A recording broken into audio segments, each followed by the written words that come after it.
background is dealing with operating models and paradigms of alternative asset managers. So I've been doing this for quite some time, working with some of the largest hedge funds and private equity firms in terms of defining or redefining their global operating models, okay?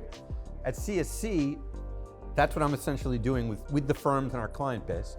I'm on the commercial side as well as the product development side from a CSC standpoint.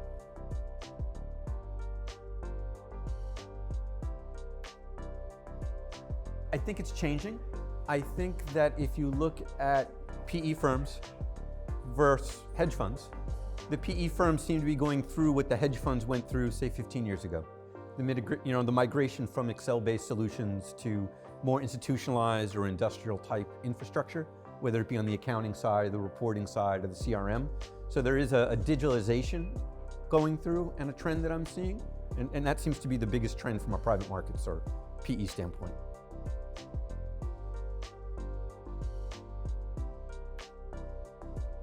To answer that correctly, it depends on the firm, okay? And there are some firms that are doing very well being what I call multi-asset or multi-strategy. And there are certain firms that are solely specializing, which are also being successful. I think that in between area on the spectrum of both sides is where the struggles are, right? So you either have to do one end really well or the other end really well.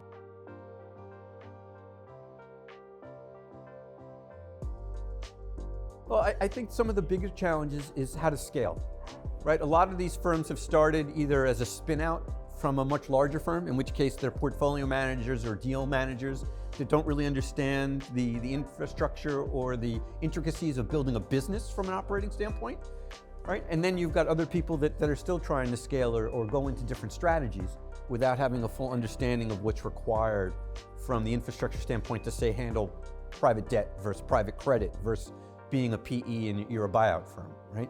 So I think a lot of it has to do with education and making sure you understand what's required to support the business line that you're endeavoring to be part of.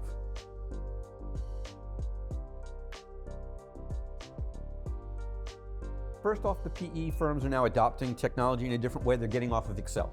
So just the nature of removing Excel and putting in more industrial type infrastructure from accounting to reporting to cash management is a big step. Okay. I think if you're asking me what the largest impact will be, and everybody's talking about it, but it's the use of large language models and artificial intelligence in some capacity that's going to revolutionize or help the efficiencies or the investment process of these firms. And I think that's going to have huge impacts, both from a staffing and from a support standpoint.